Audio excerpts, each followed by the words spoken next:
मित्रों, शुभमन गिल ने अभी अभी कुछ ऐसा किया है जिस कारण से उनकी काफ़ी तारीफ हो रही है। आप कह सकते हो कि उन्होंने लोगों का दिल जीत लिया है।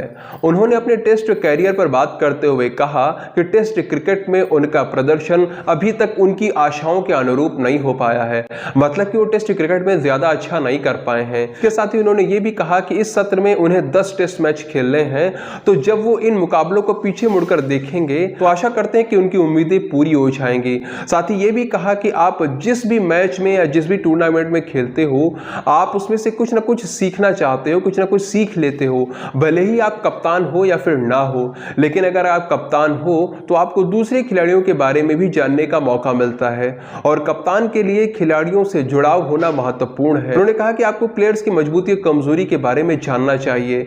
मेरे अंदर कुछ बदलाव हुए हैं, क्योंकि जब आप कप्तान या उप कप्तान होते हो, आपको अपने खिलाड़ियों से बातचीत करनी होती है। वैसे तो उन्होंने काफी कुछ कहा है, लेकिन जिस बात को लेकर उनकी प्रशंसा की जा रही है वो है टेस्ट क्रिकेट में अपनी नाकामी को स्वीकार करना।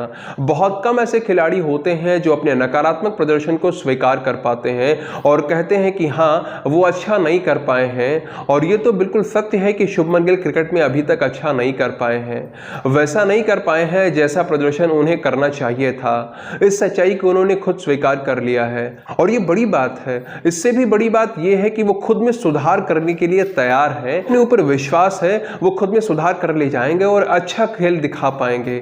अभी यशस्वी जायसवाल और शुभमन गिल के आंकड़ों की जब हमने तुलना की थी, तब भी यही कहा था कि यशस्वी शुभमन से कहीं ज्यादा आगे हैं, शुभमन उनके आगे नहीं ठहरते हैं।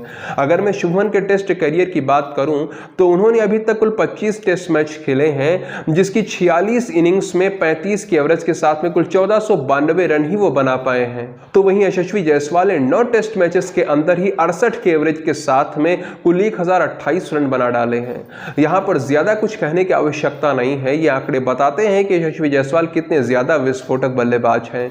उन्होंने 9 टेस्ट मैचेस में ही 1000 से ज्यादा रन बना दिए हैं, जबकि शुभमन गिल यशस्वी जायसवाल से लगभग 3 गुना ज्यादा टेस्ट मैच खेल चुके हैं, पर 1500 का आंकड़ा भी पार नहीं कर पाए हैं। यशस्वी का बैटिंग एवरेज जहां 68 का है, तो वहीं गिल का बैटिंग एवरेज मात्र 35 का है।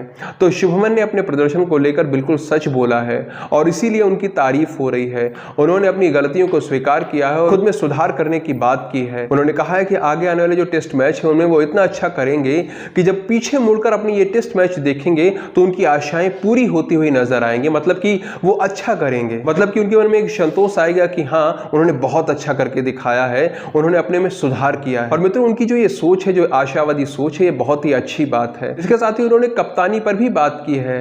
कहा है कि एक कप्तान को एक उप कप्तान को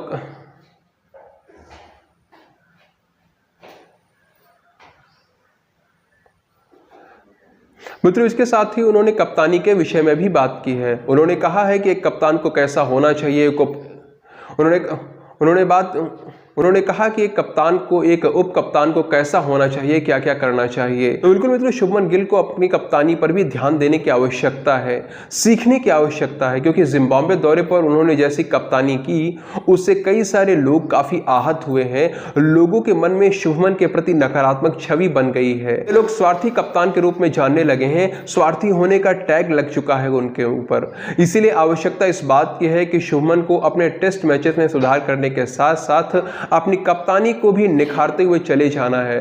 मित्रों, आपको क्या लगता है, क्या शुभमन अपने में सुधार कर पाएंगे, या फिर कहने के लिए बोल दिया लेकिन सुधार करने में वो पीछे रह जाएंगे? और जो भी आपके मन में विचार आ रहे हैं वो कमेंट्स में लिखकर आप बता सकते हैं।